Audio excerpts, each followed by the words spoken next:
Bandeko mbote mbote bisika noso bozali bozolanda nga ndeko na bino Simon Poso Lobito mobala pembe na Dubai mobala leki libongo na elengi ebele bela te tokolia bongo ndumba azwi permis papa lupanga beli liboma keba nyoka akoswa biso ndakala meli ngando nyawa kangi balon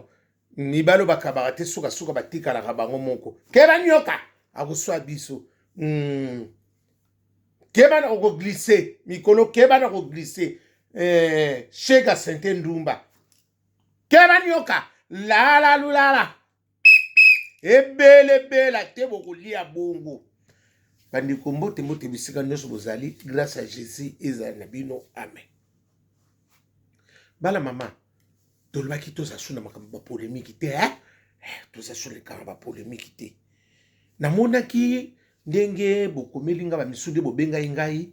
quand même si la politesse na ko répondre bino concernant ndenge na souhaitaki ndiko na biso faire rigola joyeux anniversaire yaya ngale msabino na za mutabatu nyonso lelo ndenge héritier wata soso lemba kobeta le 25 mai le 25 mai sona bosanité na kozala lelo sobe fali pour partir concerné na nini soki bakobenga na ngate na koya soki lelo faire rigola te concerné na kokende ezala ba sele Oscar ba Didier Lacoste bango nyonso so batie ba concert na bango na kokende ya ngaza na problème na mutu te et loko bino bo mitungisi kaka il fallait pas na souhaiter faire rigola anniversaire te aïe poni ko yina mutu bakasi bongo bandeko na nga ya Afrique du Sud ba wario bino bokosana ressentiment te ya makamunani ya nini ya stade de France tozwe ba position nango te soki pe kozala tozoyeba nanu te eloko munene eza nanu wana bolungula na distraction na bolobi ebele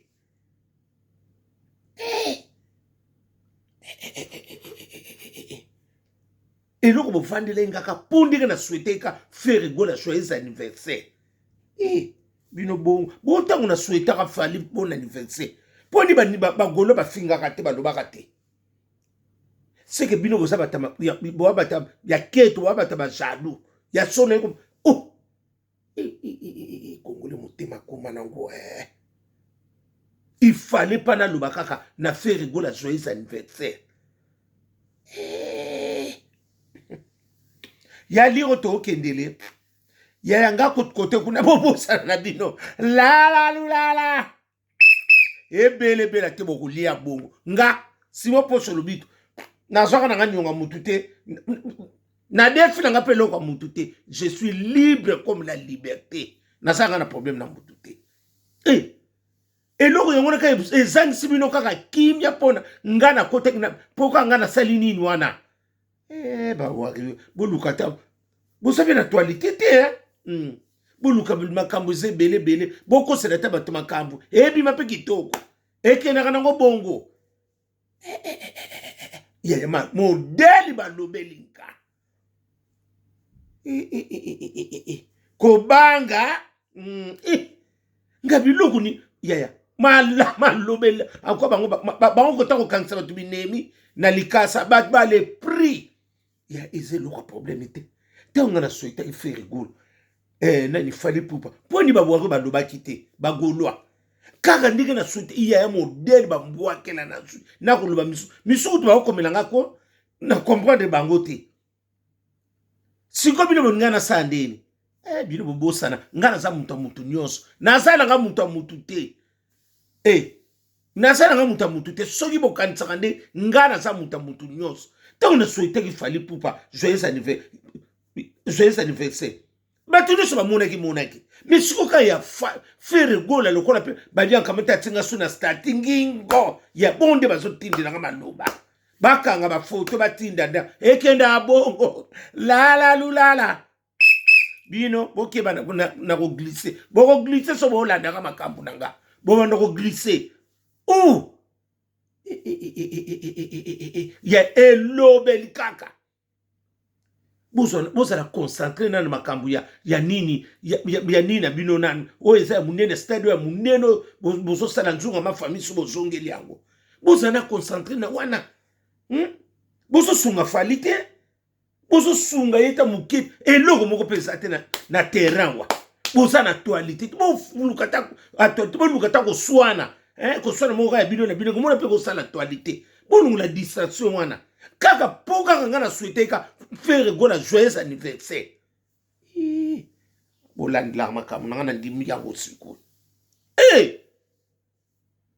balandi simaloba o ma kilo wana ya kuna ngana zate ngana falina ngana pona sene tokoso ngila ka masola otembana namba masola kala nesesila toso ngila ka ko bo lo bakini ano botike biso masola ba distraction kwa ngana period wana na moni sunde ko moko bakomeli ngai onoko simo na lobi ngona ndenga mabete onoko simo solo ba makambo ya mona moso te lora tendance nga kozanga loko kolo sona sang na ngelo ko bata malamu lala na ngana manikelo kolba bazwe na ngelesa soki pe n'eglise ya nani kuna bakomi ko sambi se makambo belo nala na ngata ninwa ngana vandi kaka nakino kolanda makama pichu mutakina ko tonga nga bakanga azo tonga nga ngana kene ko kota maka na kende vraiment ngana ko loba makambo ya pichu soki tendance no bino to ebene na komba Laurence komone saka pichu ngana yebi ko leka yemoko nasa beso teoni bakanga ya zotonga nga bona kata fe tala boye batinde la ngai ye pichu wana na Belgique bosiko azalaka mwasa kama ya kamera ya nde kamera na boko tanga kombo likambo azolo bakamba libala ayebi tinat na bona ko loba lobebele parce que ba pexenga ba biko loba note nasa na beso ko loba disolo wana te lelo ndi boyeko reconnaître ngo bana mama wana ba masolo ba masolo mo ya kala na sana na ngana problème na mona mwasa ngote suki pichu supi nani so bino do benga suki pe do kan tonde suki nini pi na sana ta wana te akeno ko tonga pi ba place so tonga pe na makitabu atom na nanyo kaka na nani comment on appelle ça photo ngana kangana nani na natilo kole ya zotonga biso bakanga ebo azotonga pe nani makitabu ye kaka wana pichu na bona ngako loba ebele po batibisu ba yebi ba pekis na ko loba ponga sona lobila loba mo suana e pansana na problème na yete dino to ebe soki pe nani ngo wana ngala ebele na pichu abota na kamera na mwana sako mukolo tozana batanga na te to na ba relation na biso bien na nde kamera na ngai na ko loba makamsu te nde botuneli nga wana boyebi bamiso wa boy yana na tango loba na mwana mwasi wana te ata muke akina ko tonga ngai ko atonga pe na makitabu ona so confirmer atonga na nati lokole na ba photo kande na tsaka wana yeba picho ko tonga nga obosala ki muto ndengeni place ko tonga nzoka place so yanga moko kaka na balaki singa ninga so tonga bobi kandi abeta munu bat basala kala bat yatanga natanga ya nini natanga ba mamu butu bango wana boyeko sutu kila age siko boyeko sutu kila ya tout ce qui brille c'est pas de l'or l'argent peut briller bala mama to ina pesa bino profiter l'opportunité mo sugezoya surtout ba ndeko nga basa na lobela bino mingi tout ce qui brille ce n'est pas de l'or si comment peut ça faire faute année moi ça makama sala biso ye pichu wana to ko loba ngote na ba vidéo boya ye mo ka yebelo ko na ko loba nga bino boyebe na Laurent Tendance azana mwana biso kuna ya 32 ans to ko loba makamsu te nde botuna nga na ko loba te aza mwasi mwasa bote la biso mwana to kanisa ta mwa bola mwana ya mwana mais ayebi de savoir vivre te asala biso mabe makasi na yebi simula kina ko tonga tina makitabu ngam na so confirmer ngo atonga makitabu atonga na nani na tilokole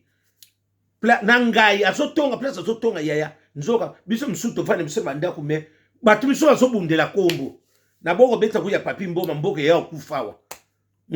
bato na otanga yana soko na tangi kombo ye wana nani pichu wana bon siko zo makama fe ya soki fe adongu pa faire pitu lelo yoko yeba faire nde lelo yoko longo nde pa faire lelo buzoba masolo kala bala mama na yebi makama mona mosango te asali mabe mingi na mokili nakoloba te aza mama mwana biso mama na mwana biso aboteli biso mwana déjà sakonde ba 30 aza na Tunisie azotanga na université mais ye moko alingaki vi na ye bongo aye koloba mino sikoyo ki aperde na libala na ye ya mokili oyo eza mokili ya batanzambi pitu lelo ko reconnaître liba na bona ko loba mingi papa songa bino boyebi ete biso mutu toyebi ye babota na bona ko loba lobebele butu malamu yaya parce que bato botuna enga te to na problème te wana mwasa ndeko na ngai ya botela biso mwana to ko loba mabe na ye te to kanisa tabolamu bana bazali na ko loba wana te yaya bosalaki tuka kapona loba nde atonga ngai na ti lokole na papi mboma na maktaba parce que tuna bila bimisa nyonso wa maktaba bamiso bakino luke na ndako aloba mabe bele to amikolo ape mukolo amuta lelo te mutaria muta madaila na muta keba nyoka mwena beta lisolongo ezate ezaki kitoko te parce que to bomba pe wana c'est la famille on a oloba camarade nga c'est la famille vraiment to bandira ba to koli na bango na koko lo bango te ezaki kitoko te to bomba ye kaka mais na tangi bino ka nini wana bilo mbenge sikulo ngana ebele na pichu biso ebele na pichu yango wana butu malamu na moni elongo na oloba na nga te a changé de comportement na 50 ans déjà soki 54 na so kwa miso ba 51 wana mbula na ye na yebi na nga te wana mbula ni ya solo na yebi te biso to yebi nyonso to ko oloba mingi te butu malamu